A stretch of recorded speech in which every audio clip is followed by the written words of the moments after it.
여러분 저희가 지금 한 본문을 가지고 한 3주째 나누는 것 같지만 다른 각도로 조금 해야 할 이야기들을 조금 깊게 나누고 있습니다. 이 부활하신 예수님 그리고 예수님의 부활하신 이후의 사건들이 우리에게 너무나 많은 메시지와 시사할점을 주기 때문에 조금 더 깊게 한번 이야기를 나눠보기 원합니다. 여러분들은요 이 사람을 좀 믿으세요? 사람을 좀 믿는 편이세요? 아니면 잘 믿으시는구나. 혹시 정빈이 도를 아세요? 좋습니다.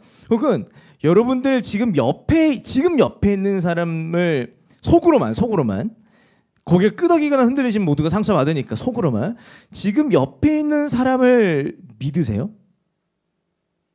흔들지 말라 그랬잖아 내가. 믿으세요? 어떠세요? 살짝 이게 분위기가 마피아 분위기를 쫄깃쫄깃하게 설교 이제 가겠죠? 네, 졸면 안 되세요. 이제 한 여론조사 기관에서요.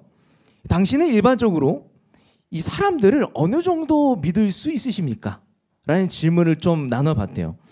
이 질문에 사람들은 어떻게 응답했을까요? 이 질문에 이 응답한 이 1.5% 정도가요. 딱 1.5% 정도가 저는 제 옆에 있는 사람 일반적으로 사람을 매우 믿습니다. 매우 믿습니다라고 이야기를 했다는 거예요. 그리고 나서 54.1%가 저 약간 믿을 수 있을 것 같아요 라고 응답을 합니다. 그러니까 우리가 함께 살아가고 있는데 함께 살아가고 있는 주위 사람을 조금이나마 신뢰한다는 사람들이 응답자의 절반 정도밖에 되지 않는다라는 것이죠. 우리는 옆에 있는 대략 생각해보면 옆에 있는 사람, 이곳에 있는 사람들의 절반은 믿지만 절반은 아예 믿지 못한 상태로 이 교회에서 신앙생활을 하고 있는지도 모릅니다. 근데 재밌는 건요.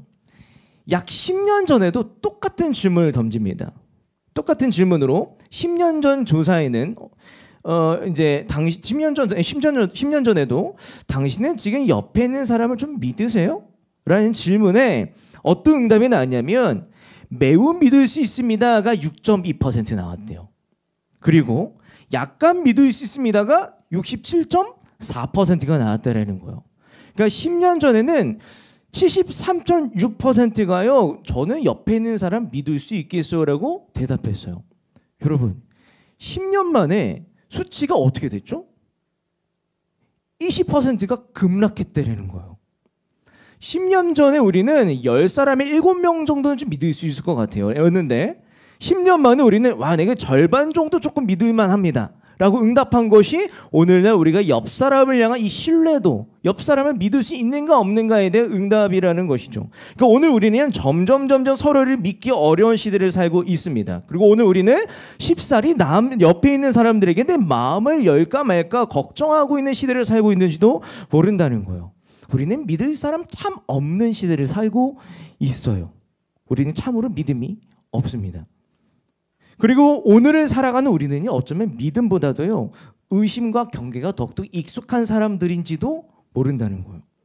그런데요, 중요한 건 그럼에도 불구하고 이 믿음 없는 시대를 살아가는 그리스도인들은요, 의심과 경계가 아니라 믿음을 말하고 살아가는 사람들이 오늘 크리스천들이에요. 믿음으로 구원받는다고 얘기하고 믿음으로 의로워진다고 얘기하고 믿음으로 회복되고 치유된다고 말합니다. 어떻게 보면 크리스천들에게 있어서 믿음은 치트키 같은 것으로 여겨지고 있는지도 몰라요. 믿음으로 우리의 삶이 풍성해지고 놀라워진다고 말하는 것이 우리 그리스도인들이라는 것이죠. 그런데요, 눈에 보이는 사람도 못 믿는데 눈에 보이지 않는 하나님과 하나님의 약속들을 믿는다고 말하는 우리 그리스도인들이 진짜 믿는가? 진짜 믿음이 있는가에 대한 고민을 우리 좀 해볼 필요가 있어요. 우리는 믿는다 하지만 정말로 여러분 믿음으로 말미암아 복 받아보신 적이 있으세요? 혹은 나는 믿는다 하지만 세상 사람 못 믿든 하나님도 못 믿고 계시지는 않습니까? 아니, 애초에 어쩌면 믿는다는 것은 무엇입니까? 믿음이 무엇입니까? 우리 믿음을 어떻게 키울 수 있고 연단할 수 있겠습니까? 우리는요, 이 믿음이라고 하는 거에 대해서 고민하고 성찰할 필요가 있다는 것이죠. 오늘 본문은요, 억울한 제자, 진짜 억울해 보여요. 억울한 제자 이 도마와 예수님 사이의 이야기입니다. 예수님께서 부활하시고 예수님에 대한 부활 목격담들이 막 속속속속 쏟아지고 있는 거예요. 막달라 마리아는요, 부활하신 예수님을 직접 봅니다. 엠마오를 향하던 두 제자들도요, 예수님을 직접 봅니다. 다른 제자들은요, 빈 무덤을 보면서 예수님의 부활의 흔적을 발견합니다. 하나둘 이 부활하신 예수님을 보거나 흔적을 보았지만 예수님의 모든 부활 목격담에서 소외되었던 제자가 한 사람이 있었어요. 도마요, 도마. 24절을요, 제가 잠깐 읽겠습니다. 오늘 본문 24절입니다. 12제자 가운데 하나로서 쌍둥이라고 불리는 도마는 예수께서 오셨을 때 그들과 함께 있지 않았다. 그러니까 어떤 이유에서인지 이 도마와 예수님 사이의 타이밍이 진짜 잘 안 맞았던 것 같아요. 그런 도마는 당연히 예수님의 부활 소식에 의심을 품을 수밖에 없지 않겠어요? 다른 사람들 다 보았지만 혼자 보지 못했던 이 도마는요, 진짜야 이거? 의심하지 않겠어요? 그런데 도마가 진짜 억울합니다. 이 의심하는 도마를 향해서 예수님께서 무엇을 말합니까? 이것도 오늘 본문입니다. 아니, 너는 나를 보았기 때문에 믿느냐? 나를 보지 않고도 믿는 사람이 복이 있다, 이런 얘기를 듣고 있는 거예요. 아니, 근데 진짜 억울한 게 다른 제자들은 직접 자기 자신을 스스로 일찍이 보여주셨으면서 뒤늦게 의심한 이 도마를 질책하고 계신 것이 오늘 본문의 예수님이라는 것이죠. 아니, 대체 믿음이라는 게 무엇이기에 이 도마가 이 믿음 없는 자라고 하는 이 질책을 들을 만하다는 거예요. 왜 혼날 수밖에 없었을까요? 사랑하는 시청자 여러분, 오늘 말씀을 나누는 가운데 여러분들의 믿음을 점검하시기 바랍니다. 그리고 여러분들의 믿음을 키울 방법을요, 좀 강구하시기 바랍니다. 그리스도인들에게 믿음은요, 하나님께서 여러분들이 약속하신 모든 복들을 받아 누릴 수 있게 하는 유일한 통로이기 때문이에요. 그래서 믿음을 키우기 위한 방법 세 가지를 여러분들과 나누기 원해요. 첫 번째, 의심이 믿음을 키워요. 두 번째, 신뢰가 믿음을 키우고, 세 번째, 증언이 믿음을 키웁니다. 하나하나 나누기 원해요. 첫 번째, 요한복음 20장 24절에서 25절 그리고 27절을 함께 읽겠습니다. 시작. 12제자 가운데 하나로서 쌍둥이라고 불리는 도마는 예수께서 오셨을 때에 그들과 함께 있지 않았다. 다른 제자들이 그에게 우리는 주님을 보았소 하고 말하였으나 도마는 그들에게 나는 내 눈으로 그의 손에 있는 못자국을 보고 내 손가락을 그 못자국에 넣어보고 또 내 손을 그의 옆구리에 넣어보지 않고서는 믿지 못하겠소 하고 말하였다. 그리고 나서 도마에게 말씀하셨다. 내 손가락을 이리 내밀어서 내 손을 만져보고 내 손을 내 옆구리에 넣어보아라. 그래서 의심을 떨쳐버리고 믿음을 가져라. 아멘. 이 도마는요, 이 부활하신 예수님에 대해서의 합리적인 의심을 할 법한 사람이었습니다. 아까 말씀드린 것처럼 24절에서 도마는 예수님께서 오셨을 때 그들과 함께 있지 않았다. 유일하게 목격자가 아닌 거예요. 유일하게 예수님의 부활하신 본 사람이 아닌 거예요. 이렇게 언급할 만치 들리는 소식 말고는 부활하신 예수님에 대한 그 어떤 흔적을 두 눈으로 본 적이 없는 사람이 도마였기 때문이에요. 도마가요, 합리적인 사람이라면 당연히 두 눈으로 근거와 증거를 구하는 것은 타당합니다. 타당하죠. 검증되지 않은 것과 검증이 없는 것에 인생을 건다는 것은요, 어쩌면 도박에 가깝기 때문이에요. 도박에 가깝기 때문입니다. 그런데 재밌는 건요, 도마가요, 결코 부활하신 예수님을 바라보면서요, 나의 주님, 나의 하나님 고백하게 되었다는 거예요. 도마는 결코 예수님을 향하여서 굳은 믿음, 어쩌면 확신을 갖게 되었다라는 거예요. 그렇다면 무엇이 도마를 확신으로 이끌었습니까? 무엇이 도마를 확신으로 이끌었습니까? 그 누가 뭐라 그래도요, 의심했기 때문이에요. 의심이었어요. 그 누가 무엇이라 비난하든 도마는요, 의심과 검증으로 예수 그리스도를 향한 확신을 갖게 되었다라는 것이죠. 그렇다면 여러분, 하나님께 의심하는 마음을 갖는 것은 좋은 겁니까? 나쁜 겁니까? 맥락상 좋은 겁니까? 나쁜 겁니까? 혹은 하나님께 이 날선 질문을 던진다는 것은 좋은 겁니까? 나쁜 겁니까? 필요한 것이죠. 너무나도 필요한 겁니다. 크리스천들의 의심은요, 다른 말로 이해를 추구하는 신앙이라고도 말할 수 있기 때문이에요. 그리스도인들의 의심은 이해를 추구하는 신앙이 의심이라는 거예요. 누군가 무엇을 아니면 어떤 사람을 믿기 위해서 의심하고 질문을 던지며 해답을 찾아 강한 믿음을 준다면 의심은 어쩌면 믿음의 시작이기 때문입니다. 어쩌면 의심은 믿음의 시작이기도 합니다. 오히려 의심이 생겼을 때, 그 질문이 생길 때 대수롭지 않게 넘기거나 의심하고 질문하기를 멈춘다면 그게 더 큰 문제입니다. 그게 너무나 큰 문제입니다. 그러므로 의심과 질문이 생길 때 멈추지 않고 계속해서 답을 찾는 것, 그것이 믿음을 키우기 위해는 가장 효과적인 것이라는 것이죠. 의심은 우리의 믿음을 더욱더 깊게 만들어줘요. 잘 의심해야 그토록 영어하는 여러분들 기도 제목 있지 않으세요? 연말이면 하는 기도 제목, 믿음이 커지게 해주세요. 제발 믿게 해주세요. 그 이 기도 제목에 대한 응답이 있고 성취가 된다는 것이죠. 이런 의미에서 우리는 잘 의심하는 방법을 배워야 돼요. 잘 의심하는 방법을 배워야 됩니다. 여러분, 의심을 잘하면요, 우리의 믿음은요 커요. 잘 커요. 근데 그렇기 때문에 우리는 먼저 우리가 하나님께 왜 의심하는지를 알고, 내가 지금 의심이 있다면 내가 어떤 이유로 하나님을 의심하고 있는지를 진단할 필요가 있어요. 그리고 진단한 끝에 솔루션을 찾아야 여러분들 그 의심에 대한 해결책과 결과로서 믿음이 커진다는 거예요. 여러분, 우리는 왜 기독교인에도 불구하고 의심합니까? 혹은 우리는 왜 기독교인으로 살 것 자체를 고민하고 있습니까?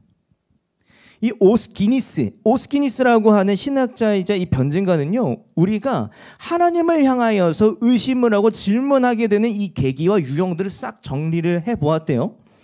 하나하나 여러분과 좀 나눠보길 원해요. 그리고 요즘 여러분들 가운데 이 믿음이 흔들린다고 생각되시거나 혹은 믿음이 커지길 원하시는 분들이 계시다면 이 하나하나 나눌 때 한번 스스로 진단해 봅시다. 내가 여기에 해당되는 건 아닐까? 아, 이럴 때는 내가 이런 솔루션이 좀 있으면 되겠구나. 한번 정리해 보기 원합니다. 크리스천들이 하나님을 의심하는 이유가 있는데 첫 번째로 뭐냐면 하나님의 은혜를 잊는 경우입니다. 이 오스키니스라고 하는 분은 이 표현을 그냥 배은망덕해서라고 하고 있는데 여러분 상처받으실까 봐 하나님의 은혜를 잊는 경우라고 세심하게 이 배은망덕을 번역했어요. 하나님의 은혜를 잊는 경우 우리는 하나님께 의심을 한다는 거예요. 우리는 하나님의 은혜를 잊으면, 쉽게 말하면 하나님께 감사할 것이 있음에도 불구하고 감사하지 아니하고 살면 우리는 하나님께 의심하며 산다는 거예요. 하나님께 의심하며 질문합니다. 하나님, 이것이 무엇입니까? 따져 묻는 습관이 생긴다는 거예요. 그러나 하나님께 감사할 것 떠올리면, 내가 하나님께 무엇을 감사해야지 마땅히 세세히 생각하고 감사할 줄 아면 우리는 대부분의 의심이 사그라진다라고 이야기를 하고 있어요. 여러분, 왜 의심하십니까? 하나님께서 여러분들에게 주신 이 사랑을 까먹으셨기 때문일도 있습니다. 네, 너무 재밌어서 말 더듬는 거 봐요. 빨리 얘기하고 싶어가지고. 자, 두 번째, 여러분 8개 남았어요. 두 번째, 우리는요 하나님을 오해하는 경우에 하나님께 의심을 한대요. 우리는 하나님을 있는 그대로 볼 수 있는 능력이 거의 없어요. 내 감정, 여러 가지 것들을 투영해서 하나님을 바라본다는 거예요. 우리는 하나님을 있는 그대로 보는 것이 아니라 나의 생각대로 보는 경향이 있습니다. 하나님은 언제나 선하시지만 나의 생각대로 선하신 하나님을 왜곡하는 습성이 있습니다. 말씀에 기초하여서 하나님을 생각하는 연습이 되면 우리는 의심을 또 걷어들일 수 있다는 거예요. 우리가 하나님을 의심하게 되는 세 번째 이유가 있습니다. 뭐냐면 기독교에 대한 기초가 아예 약한 경우예요. 대부분 저는 이 세청이 여기에 해당될 것 같기도 합니다. 기독교에 대한 기초가 약한 경우 우리는 의심을 할 수밖에 없어요. 하나님을 의심하기에 기독교를 너무 모릅니다. 너무 몰라서요 비판할 것도 없습니다. 그냥 불편한 마음만 있을 뿐이에요. 불편한 마음만 갖고 있을 뿐이에요. 막연하고도 피상적인 마음을 갖는 것, 이것이 우리가 기독교에 대해서 너무 몰라서 막연하고도 피상적인 마음을 갖는 것, 이것이 우리가 하나님께 의심을 던지는 우리의 모습일지도 모른다라는 거예요. 이런 경우에는 기독교에 대한 정보만 어느 정도 혹은 복음이란 무엇인가가 어느 정도 정리가 되면 또 해소가 되는 영역이에요. 네 번째, 우리는요 하나님께 너무나 게으르기 때문에 의심을 하게 되는 경우가 있어요.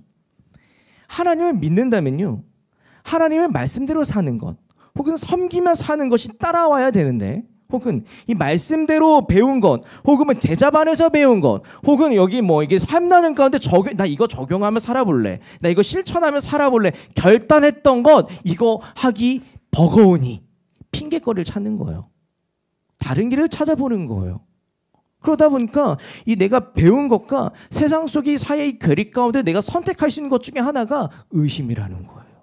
우리는 게을러서 의심할 수도 있어요. 핑계로. 자, 5번째가 있습니다. 뭐냐면 기독교인으로서요, 성장이 없는 경우 우리는 의심을 할 수가 있어요. 기독교인으로서 변화를 경험하는 경우는 어떤 경우입니까? 우리가 언제 변화되었다고 말할 수 있습니까?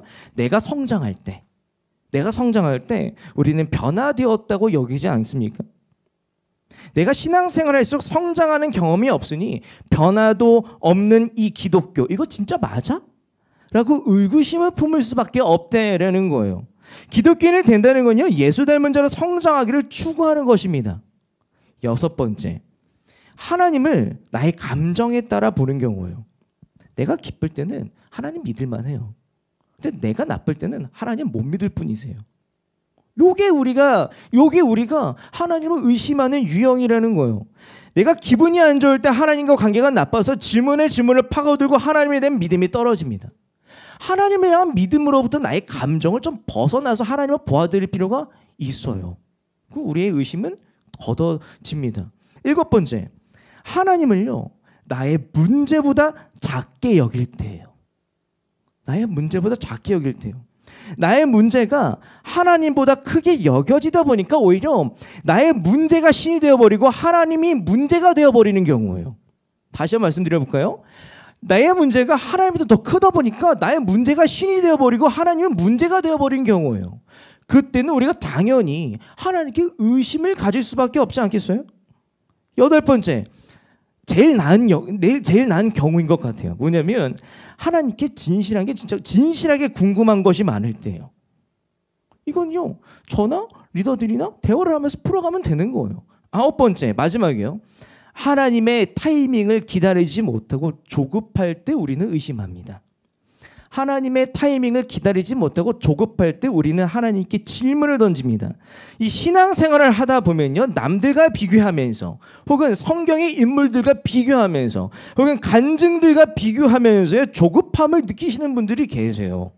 저도 있어요. 아니, 저 사람은 저렇게 한다는데 나는 왜 이렇게 안 되는 거지? 자책하는 경우예요. 이 재밌는 이야기가 있는데, 저는 방언을 못해요. 근데 저는 방언을 강조하는 순복음교회에서 신앙생활을 했어요. 근데 이제 청소년부터 수련회를 갔거든요. 근데 이제 수련회에서 뭐라고 했냐면, 야, 너네 나 따라하면 방언하게 해줄게 하고서 막 하여튼 뭐 했어요. 민망해가지고 못하겠지만 그냥 이게 다른 사람이 희화하면서 뭐 코카콜라만 또 방언 된다 이렇게 한다는 거예요. 근데 재밌는 건 신기하게 제 친구들은 방언을 받더라고요. 근데 저는 방언을 받았을까요, 못 받았을까요? 전 못 받았어요. 나만 그 자리에서 방언을 못 받았어요. 보통 이 사역자라서 저희 권위가 좀 떨어집니까?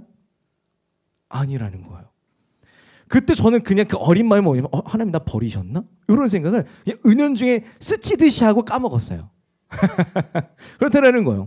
그러니까 우리는 하나님의 타이밍을 자신이 앞설 때 우리는 하나님께 하나님 왜요? 하고 질문을 던질 수밖에 없다라는 거예요. 여러분, 이 9가지 여러분들이 의심하게 될 수밖에 없는 유형을 나열해봤습니다. 이런 나열한 이 의심의 유형을 보건데 여러분은 왜 의심하십니까? 여러분들은 왜 의심하세요? 여러분들이 왜 의심하는지 그 이유만 알면 여러분은 그 의심을 풀 수 있기 때문이에요. 더 굳건한 믿음으로 나아갈 수 있기 때문이에요. 생각해 보십시오. 의심을 더 굳건한 믿음의 기회로 삼으시기 바라요. 더 굳건한 믿음의 기회는요, 의심이 준다는 거예요. 그러므로 여러분들 믿음을 키우고 싶으세요?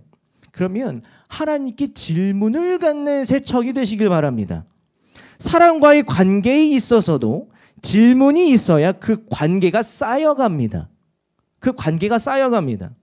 하나님께도 마찬가지예요. 하나님께 질문이 있어야 하나님과의 관계가 쌓여갑니다. 하나님과 관계가 쌓여갑니다. 하나님께 질문을 갖는 것이 하나님과 기독교를 진지하게 고려하고 숙고하며 대면한다는 것이에요. 여러분들 궁금하잖아요. 하나님과 인격적인 관계를 어떻게 맺어요? 질문을 가지세요.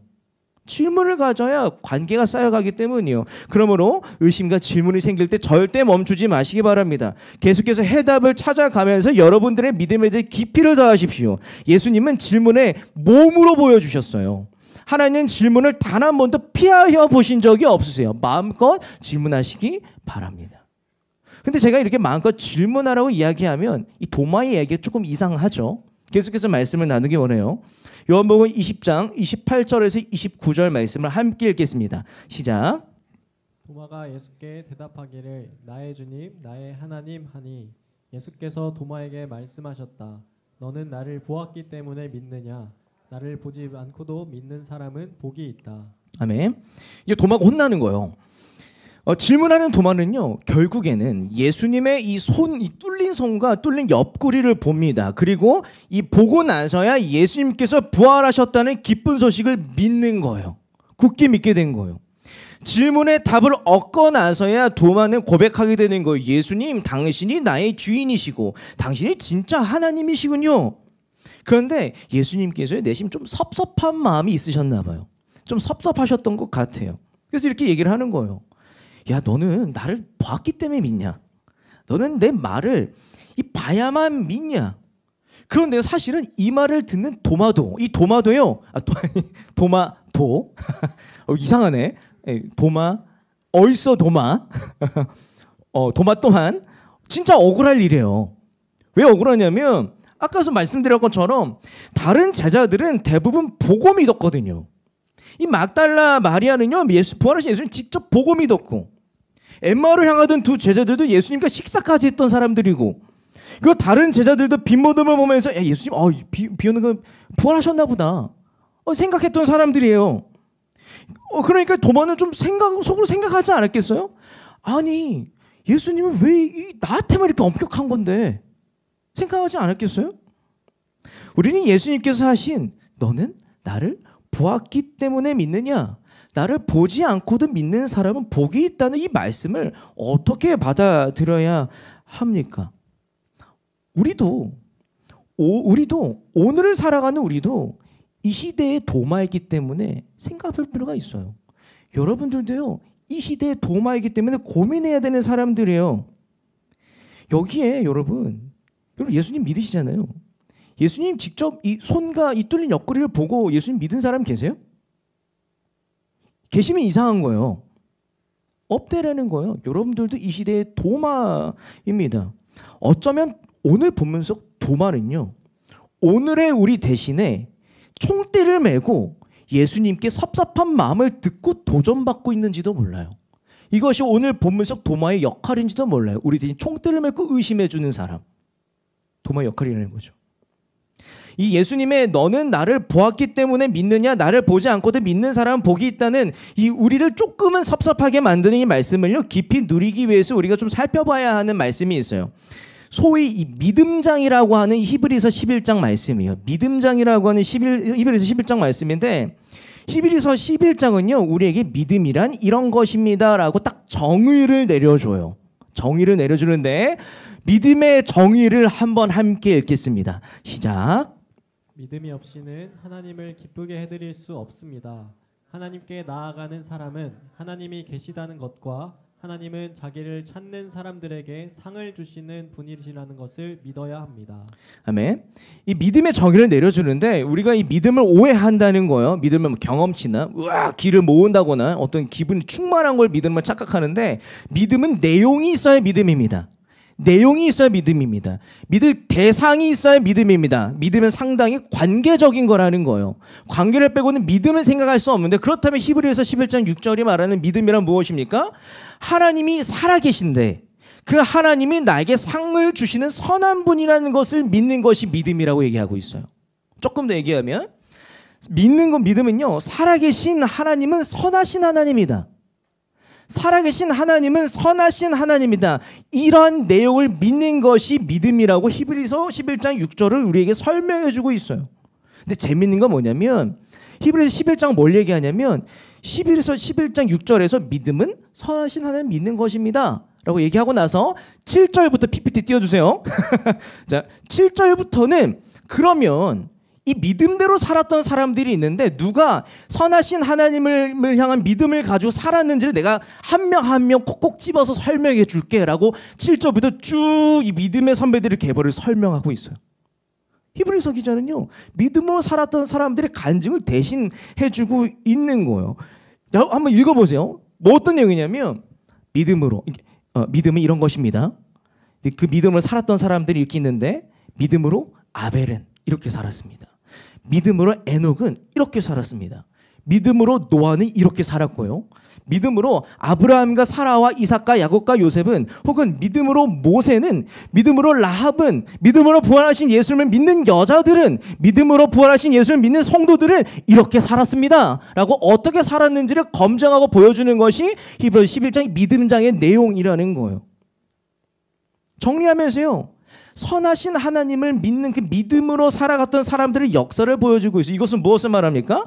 선하신 하나님을 믿는 믿음의 역사들을 보여주면서요, 이래도 선하신 하나님 못 믿겠어? 야, 이 사람 아브라함한테 한 거 봐봐. 이래도 이 선하신 하나님을 신뢰하지 못하겠어? 라고 도전하고 있는 거예요. 여러분, 믿음이란 믿음의 선배들의 자, 믿음이란 믿음의 선배들의 역사 가운데 일하신 선하신 하나님의 행적을 신뢰하는 거예요. 행적을 신뢰하는 거예요. 믿음이란 내 삶 가운데 역사하셨던 선하신 하나님의 행적을 신뢰하는 것이 믿음이에요. 믿음이란 우리 삶 가운데 과거와 지금 앞으로도 선하실 하나님을 굳게 신뢰하는 거예요.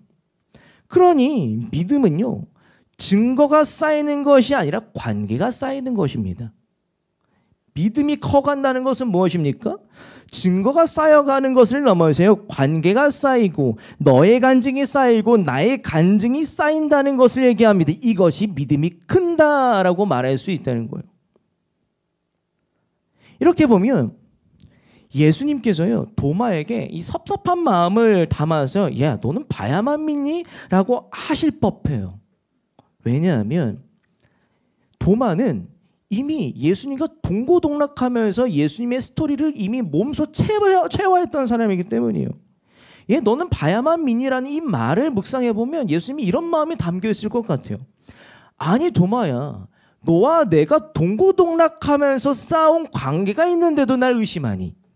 너와 내가 지지고 볶으면서 쌓아온 이 추억이라는 것이 있는데, 내가 내게 말하고 가르치고 보여준 것들이 있는데 너와 나의 이전 이야기들을 가지고도 충분하지 않다는 거니? 이런 마음이 담겨 있지 않을까요? 좀 더 묵상해 볼까요? 예수님은요, 더 서운하실 것 같으세요. 요한복음이라는 책 이 결말에 이르러서야 도마가 이 별로인 사람처럼 묘사가 되는데, 사실은 이 도마가 이 요한복음 예수님 사역 초창기에 도마처럼 충직한 사람이 없었어요.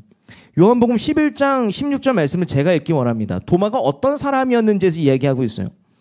그러자 디두모라고 하는 도마가 동료 제자들에게 우리도 그와 함께 죽으러 가자 하고 말하였다. 도마는 어떤 사람이었습니까? 예수님과 함께 언제든 죽을 준비가 되어 있었고, 실제로 죽으면 죽으리이다, 이 마음 갖고 이 동역했던 것이 도마였어요. 그러니까 믿었던 도마가 발등을 찍은 거예요, 예수님 입장에서. 그러니까 믿었던 도마가 의심하니 너와 내가 쌓은 너에게 준 이 나의 사랑과 이 선한 섬김을 주고받았던 그 추억과 시간들이 도대체 뭐가 되는 거니? 현타가 오신 것 아닐까요? 그러지 않겠어요? 여러분, 믿음이란 무엇입니까? 선하신 하나님께서 어제나 오늘이나 내일이나 늘 선하시다는 것을 믿는 겁니다. 믿음을 키운다는 것은 무엇입니까? 선하신 하나님에 대한 증거가 아니라 선하신 하나님에 대한 우리의 간증이 쌓이고 쌓여서 공고한 관계를 다지는 것이 믿음을 키운다는 것입니다. 저에게는요, 이 생각만 해도 속이 쓰린 가족 이야기가 있어요. 작은 어머니요, 작은 어머니. 이 작은 어머니에게는요, 제가 조금 더 잘생기긴 했지만 저랑 똑 닮은 사촌 형님 한 분이 계셨어요. 너무 아끼고 사랑하셨어요. 그런데 수년 전에 그 사촌 형님께서요, 이 교통사고로 돌아가십니다. 저도 충격받았어요. 아니, 늘 건강했던 그 형이 교통사고로 너무나 허망하게 죽는 걸 경험했다라는 거예요. 그래서 더 큰 문제는 뭐냐면 그 사촌 형님께서 돌아가시고 나서요. 저는 그 작은 어머니를 만나 뵙거나 연락드리는 것이 너무 부담스러웠어요. 왜요? 그 형이랑 저랑 진짜 제가 조금 더 잘생겼거든요. 닮았지만 탈룰라 해야 되는 건가? 친했어요. 그런 형이었다라는 거예요. 그러다가 용기를 내어서 이제 그 작은 어머니께 이제 연락을 드립니다. 그 연락을 드려서 내가 작은 어머니께 무슨 말을 할 수 있을까? 내가 연락을 드려서 오히려 작은 어머니가 더 침체되시는 것은 아닐까에 대한 걱정을 하나를 갖고 연락을 드렸어요. 근데 이제 그 연락을 드린 시점이 작은 어머니께서 자신의 아들을 잃은 그 상실감을 어느 정도 정리하신 뒤였던 것 같아요. 그분이 저한테 이렇게 말씀하시더라고요. 우리 아들 성림아, 우리 아들 은성이, 우리 아들 하나님께서 데려가셨어.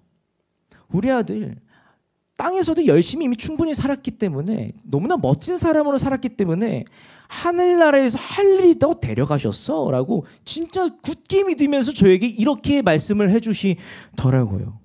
여러분 이런 믿음을 어떻게 생각하세요? 어리석다고 생각하십니까? 혹은 뭐 아까 전 탈룰라 이런 것 때문에 조심스러우십니까? 저는 그 얘기를 듣는데요. 이 믿음 있는 사람들에 대한 이 간증에 대해서 제가 걱정하고 고민한다는 게 진짜 어이없는 거였구나라는 걸 깨달았어요. 하나님과의 관계 안에서 얻게 된 선하신 하나님에 대한 굳은 믿음, 저는 이것이 진짜 믿음이라고 생각해요. 이게 진짜 믿음이구나 싶겠더라고요. 여러분 믿음은요, 여러분들이 들고 있는 이 성경 말씀 속에서 선하신 하나님의 역사, 드러난 하나님의 역사를 믿으면서 오늘을 사는 것이 믿음입니다. 잊지 마시기 바라요. 믿음은요, 여러분들의 삶 가운데 일하셨던 선하신 하나님을 믿고 오늘을 기대하는 것이 믿음입니다. 이것이 믿음입니다. 선하신 하나님을 빼고는 여러분들은 믿음을 말할 수가 없어요. 말할 수가 없어요. 그러므로 여러분들 믿음을 키우고 싶으십니까? 하나님의 선하심을 굳게 믿는 새청이 되시길 바랍니다. 여러분들의 생각의 근거와 토대를요, 주님은 선하시다는 것을 삼기 바라십니다. 여러분들의 모든 이 삶에 대한 관점의 이 시작점을요, 주님은 선하시다라는 굳은 믿음으로 삼으시기 바랍니다. 바꾸시기 바랍니다. 선하신 주님, 이 믿음에 근거하여서요, 너와 나와 이웃과 세상을 바라보며 사는 것, 선하신 주님을 모든 것에 밑바탕 삼아서 세계관 삼아서 사는 것, 그것이야말로 긍정적으로 산다는 거예요. 이것이야말로 긍정적으로 산다는 거예요. 밝게 산다는 거예요. 인간은 하나님은 선하시다라는 믿음에 살 때에만이 긍정적일 수가 있어요. 이것이 성경적으로 얘기하는 긍정적으로 사는 방법이에요. 그러므로 하나님은 선하시다라는 것을 굳게 믿으며 살아가십시오. 여러분들이 누굴 믿느냐에서 그 누구를 선하신 하나님으로 말할 수 있을 때 여러분들은 믿음이 큽니다. 믿으시기 바라요. 마지막 이야기예요. 요한복음 20장 30절에서 31절 말씀을 함께 읽겠습니다. 시작. 예수께서는 제자들 앞에서 이 책에 기록하지 않은 다른 표징도 많이 행하셨다. 그런데 여기에 이것이나마 기록한 목적은 여러분으로 하여금 예수가 그리스도요 하나님의 아들이심을 믿게 하고 또 그렇게 믿어서 그의 이름으로 생명을 얻게 하려는 것이다. 아멘. 저는 진짜 이 본문을 보면 너무 재밌었는데 여러분들은 좀 재미없는 얘기를 좀 할게요. 전 너무 재밌거든요. 이 구조를 보는 거가. 한번 해볼게요. 이제 이 의심했던 이 도마가요. 이제 의심했지만 그러나 이제 결국 이 믿음을 넘어서요, 확신을 얻은 도마의 이야기는 끝났어요. 도마의 이야기는 끝납니다. 그런데 요한복음 20장은요, 도마의 이 의심에 대한 이야기로 바로 끝나는 게 아니라 문맥이 이상하게 조금 생뚱맞은 이야기를 좀 하고 있는 거예요. 한 이야기 안에 도마의 이야기가 끝난 이후로 생뚱맞은 두 구절을 포함하고 있는 거예요. 한 이야기처럼 두 구절 덧붙입니다. 바로 성경을 기록한 이유와 목적이라는 거예요. 여러분, 성경을 왜 기록했다고 이야기하고 있습니까? 여러분으로 하여금 예수가 그리스도요 하나님의 아들이심을 믿게 하고 또 그렇게 믿어서 그의 이름으로 생명을 얻게 하려는 것이다. 성경을 왜 썼다고요? 믿게 하려고. 성경이 저작된 이유가 뭐예요? 믿게 하려고. 기록했다고 이야기하고 있는 거예요. 성경을 믿게 하려고 기록했던 이야기가요, 의심 많은 제자 도마의 이야기에서 바로 뒤이어 나온다는 것은 참으로 의미심장합니다. 어쩌면 오늘 본문은 우리에게 단순 명료한 도전을 하고 있는지도 몰라요. 하나님 의심이 가세요? 성경 읽으세요. 믿게 하려고 쓴 책이에요. 이것이 이 본문의 주제라는 거예요. 재밌지 않습니까? 믿음을 키우고 싶으십니까? 성경 읽으세요. 이게 의심하는 제자 도마의 이야기 가장 마지막에 나온다는 거예요. 여러분, 제가 재밌는 통계를 봤어요. 저는 이 수치와 데이터를 얘기하는 걸 굉장히 좋아합니다. 제가 재밌는 통계를 봤는데 새신자는요, 어떻게 믿음을 갖게 될까요? 웰컴팀 잘 들어보세요. 새신자는 어떻게 믿음을 갖게 될까요? 이제 막 교회에 나온 사람들이 어떻게 하나님을 믿게 될까요? 이 목회데이터 연구소라고 하는 곳에서요, 이 명칭도 어렵습니다. 이 질문의 명칭도 어려워요. 새신자의 교회 출석 경로 및 생활 실태조사 보고서라고 하는 설문조사를 진행합니다. 이 새 가족들에 대한 재밌는 질문을 하는데 이거요. 새신자들이 교회에 나온 뒤로 나 믿음이 생겼다. 나 진짜 믿음이 생겼다는 것을 확신하는데 기간이 얼마나 걸릴까요? 새신자가요, 교회 나와서 교회 나오니까 믿음이 생겼네? 라고 말한 기간이 얼마나 될까요? 1년 안으로 믿음이 생겼다라는 고백을 합니다라고 응답한 사람들이 31%예요. 그러면 1년에서 3년 사이에 믿음이 생겼다라고 고백하는 새가족, 새신자들이 44%예요. 정리하면 이 둘을 합한 이 74%가 신앙생활을 시작한 지 3년 안에 믿음을 갖게 된다는 통계예요. 우리에게 희망이 있어요. 있어요. 3년 기다리세요. 그러면 중요한 건 그냥 3년 내버려 둬야 돼요? 돌봐야죠. 그 새신자들이 나 하나님 믿어요라는 고백할 때 잘 돌봐야 되지 않겠습니까? 그래서 또 질문을 했다는 거예요. 그렇다면 새신자가 믿음을 갖는데 도움이 된 것은 무엇입니까? 라는 그 질문에 1위 응답이 뭔지 아세요? 성경 연구래요. 2위가 뭔지 아세요? 설교라는 거예요.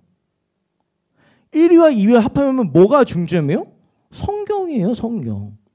그러니까 우리가 여태까지 한국교회가 포인트를 좀 잘못 잡아왔던 것 같아요. 우리는 새신자를 위해서 맛있는 걸 주려고 하잖아요. 우리는 줄 거예요, 앞으로도. 물론. 그리고 우리는 새신자를 위해서 뭘 해야 되지? 이렇게 재밌게 놀면은 이제 좋은 것도 도움이 되지만 이게 핵심인 줄 알고 우리가 새신자들과 만나서 복음을 전하지 않았습니까? 근데 실제적으로 승부를 봐야 되는 건 말씀으로 승부를 봐야 믿음이 생긴다라는 응답을 하고 있다라니까요. 저 새신자였는데 교회에서 성경 연구하니까 혹은 제자반하고 성장통하고 묵상하니까 믿음이 생기던데요? 라는 고백을 하고 있는 거지 실제 우리 교회가 아니라 한국교회 청년들의 응답이라는 거예요. 우리는 생각보다 성경의 능력을 못 믿고 있는 사람들이에요. 저도 그랬어요. 네. 재밌지 않습니까? 우리가 성경을 읽고 써먹어야 우리의 믿음이 큽니다. 그래야 큽니다.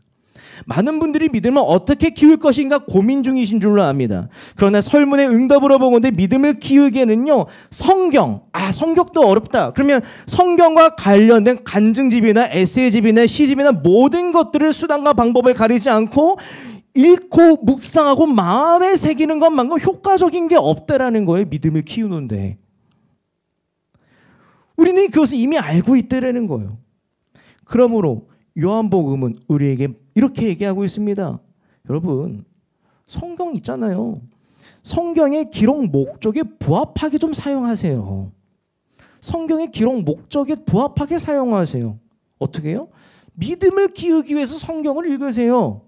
이것이 의심 많은 제자 도마의 이야기의 가장 마지막에 딱 붙여서 주제로 나온 말씀이 이거예요. 여러분, 성경을 읽고 계십니까? 그러면 여러분들이 믿음을 키우고 싶으시다면 성경의 기록 목적에 부합하게 성경을 사용하십시오. 성경은 우리의 믿음을 키우기 위해서 기록되었습니다. 말씀 안에서 믿음의 씨름을 할 때 우리의 믿음은 쑥쑥 자라날 것입니다. 말씀이 어려우세요? 민망하지만 설교를 또 들으세요. 설교 복귀하세요. 다시 들으십시오. 우리의 믿음은 쑥쑥 자라날 것입니다. 바울이 로마서에서요, 믿음은 들음에서 나며 들음은 그리스도의 말씀으로 말미암느니라 라고 말하지 않았습니까? 우리는 이미 어떻게 믿음을 키울 수 있는지 이미 알고 있어요. 읽고 들으세요. 성경을 읽고 들으세요. 우리가 말씀으로 승부를 볼 때 우리는 믿음이 큽니다. 이제 말씀을 맺기 원합니다. 이 시대는요 진짜 믿음이 없는 시대예요. 이웃도 그 누구도 쉽사리 믿지 못해서 흔들리는 시대가 이 시대라고 이야기하고 있어요. 근데 이런 시대 속에서요 그리스도인들은 그럼에도 불구하고 믿음을 말하면서 살아가는 사람들입니다. 그럼에도 불구하고 믿음만이 우리의 삶을 풍성하게 만들어준다라고 고백하며 살아가는 사람들이 그리스도인들이라는 거예요. 그러면 우리의 믿음은 어떻게 얻습니까? 어떻게 키웁니까? 예수님은 의심 많은 제자에게 믿음을 알려주신 예수님은 세 가지 얘기하고 있어요. 첫 번째, 의심이 믿음을 키운다. 질문이 믿음을 키운다. 두 번째, 선하신 하나님에 대한 신뢰가 믿음을 키운다. 세 번째, 믿음을 위해서 저작된 성경이 우리의 믿음을 키운다. 사랑하는 새청년 여러분, 선하신 하나님께 진지하게 질문할 때 선하신 하나님과의 관계가 쌓일 것입니다. 이것이 인격적으로 관계를 맺는다는 거예요. 선하신 하나님께 나아가서요 마음껏 솔직히 묻고 또 묻는, 그리하여서 더욱더 큰 믿음을 갖게 되는 새천 여러분 모두가 되시기를 강력하게 도전합니다. 우리 함께 찬양하며 기도의 자리로 나아갑시다.